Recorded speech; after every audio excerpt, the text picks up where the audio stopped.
Hello, I'm down at Christ Church, where I usually am.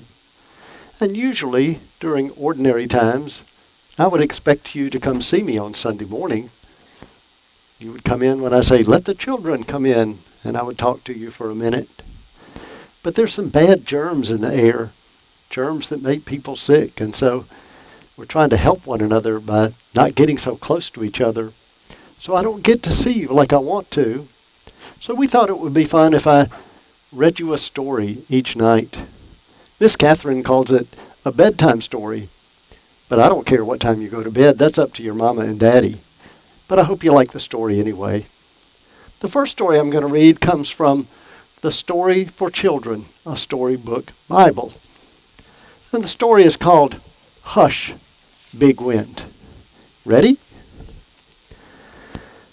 The people had been following Jesus for days, eager to hear his teaching and hopeful for healings. Jesus hardly had a moment to catch his breath. He was so tired. The crowds were so huge that sometimes Jesus preached to the people who were standing on the shore by standing in a boat in the water. This time, when Jesus climbed into the boat, he simply wanted to rest.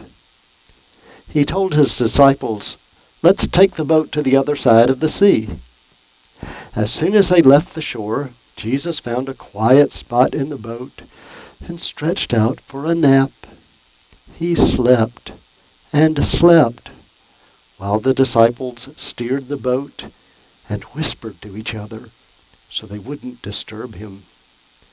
But soon the skies turned dark and storm clouds rolled in. The water became choppy. Big waves, whitecaps, slapped the sides of the boat. The gentle rocking sea became wildly frightening. Water began to slosh into the boat. The wind howled, thunder boomed, and lightning lit up the sky. "We're going to drown," cried the disciples. "Help," they shouted, holding on to the sides of the boat. But Jesus was still fast asleep. The wind, the thunder, and the lightning did not disturb him. This is what it looks like. "Teacher," yelled the disciples, trying to wake him up, "don't you care if we drown?" Jesus opened his eyes. Then he calmly stood up and spoke to the wind and the waves. "Quiet down. Be still." And the wind and the waves obeyed. Immediately, calm returned to the sea, and the boat settled back into its gentle, rocking rhythm. Jesus turned to the disciples. "Why are you so afraid? Don't you trust me?" The disciples, still amazed by what had happened, couldn't even answer. All they could do was wonder, who is this man? Even the wind and the waves obey him. You know, the disciples were big, strong men. Fishing with heavy nets was hard work. They were grown-ups. And even though they were big and strong, though, they got scared. Everybody gets scared sometimes, even grown-ups. And that's okay. Right now, a lot of grown-ups are afraid. They're afraid of those germs. They're afraid they might get sick. They're afraid you might get sick. They're afraid about their money. They're afraid that they're not going to have enough if they don't get to go to work. They're afraid that they won't get to see their friends, or they won't get to go to important events. And it's okay to be afraid, as long as we remember this. Jesus is with us. Jesus is with us even when we are afraid, maybe especially when we're afraid.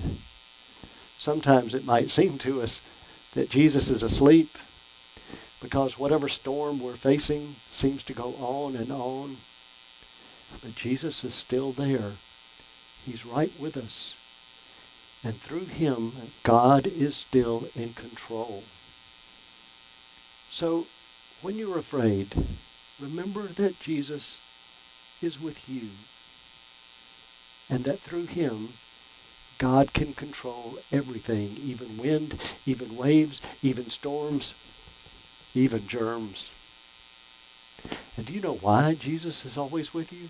Come on, you know. It's because Jesus loves you this much. So God bless you.